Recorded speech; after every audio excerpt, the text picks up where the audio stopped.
बसमिल्लाहिर्रहमानिर्रहीम। अस्सलाम वालेकुम। कैसे प्यारे बच्चों, आज हम लिख रहे हैं एक ख़त आपकी नर्दबान उर्दू किताब में मौजूद है, सफ़ा नंबर 36 के ऊपर, जिसमें हमसे कहा जा रहा है कि हमने एक रस्मी ख़त लिखना है, यानी फॉर्मल लेटर, यानी अपने किसी दोस्त अहबाब को नहीं लिखना, बल्कि हमने एडिटर साहब को एक ख़त लिखना है और उसमें उनको ये बताना है कि उनके किसी रिसाले में हमने एक मज़मून पढ़ा जो हमें बहुत अच्छा लगा, यानी उनके जो है वो अखबार में या उनके रिसाले में कोई एक इस तरह का मज़मून शाये हुआ था जो जिसकी तहरीर आपको बहुत अच्छी लगी।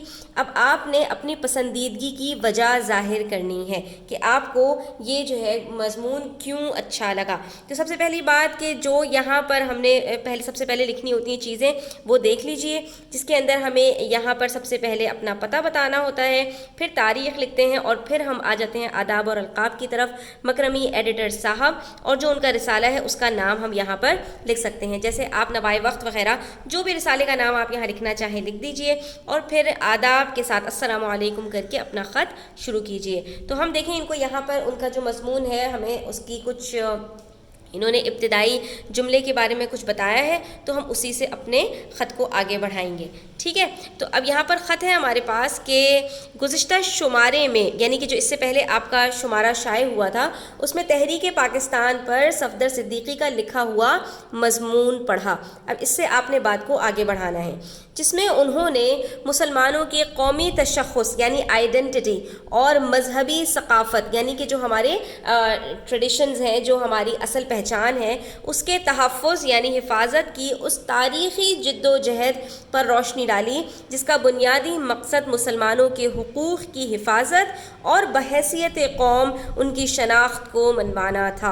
यानी कि हमने एक मज़मून पढ़ा और उसमें उन्होंने सब कुछ बताया हुआ है कि किस तरह तहरीक पाकिस्तान ने पाकिस्तान के वजूद में आने के लिए अहम किरदार अदा किया, यानी कि उस वक़्त की जो मूवमेंट्स थी, मुसलमानों ने जो तहरीकें चलाई थीं, ख़ासकर उसके अंदर मुस्लिम लीग वग़ैरह का नाम है, तो इससे मुसलमानों के अंदर कैसे जोश और जज्बा पैदा हुआ था और किस तरह मुसलमानों ने अपने लिए एक मुल्क खुदादाद यानी एक अलग मुमलिकत हासिल कर ली थी। जबकि उस वक़्त ब्रिटिश के जो है वो जो अंग्रेज़ थे वो भी वहाँ पे उनका भी तसल्लुत था, वो भी वहाँ पर मुसल्लत थे और हिंदुओं के साथ भी मुसलमान रहते थे। ठीक है, इसके बावजूद मुसलमानों ने अपने लिए एक अलग मुल्क हासिल कर लिया था। तो मुझे ये आपकी तहरीर पढ़कर बहुत अच्छा लगा। अब हम आगे कह रहे हैं कि आज फिर से बेयकीनी में डूबी हुई कौम को एक कायद आज़म की ज़रूरत है जो एक नया जज्बा, एक जोश और वलवला बेदार कर सके और कौम को अपनी खोई हुई पहचान वापस लौटा सके। ठीक है, तो हमारी कौम को आज फिर से ज़रूरत है कि कोई इस जो है वो सोई हुई कौम को बेदार कर सके, जगा सके। आपका बेहद शुक्रिया।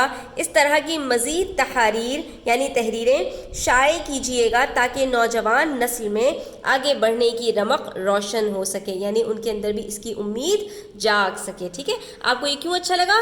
क्योंकि इसके अंदर मुसलमानों की जो है वो जो अबतर हालत थी उससे बेहतर हालत की तरफ जाने की तरफ जो पूरा एक सिलसिला है, उसकी जो कड़ी है वो इसमें बयान की गई है। इससे मुसलमानों में एक जज्बा बेदार होता है। वस्सलाम, मुखलिस, अलिफ बेजीम करके आपने अपने ख़त को ख़त्म कर देना है। तो उम्मीद करती हूँ बच्चों आपको ये समझ में आया होगा। अगर वीडियो अच्छी लगी तो प्लीज़ लाइक कीजिएगा, अपने फ्रेंड्स के साथ शेयर कीजिएगा। चैनल पर नए हैं तो सब्सक्राइब कर लीजिएगा। अपना बहुत सारा ख्याल रखिएगा। अल्लाह हाफ़िज़।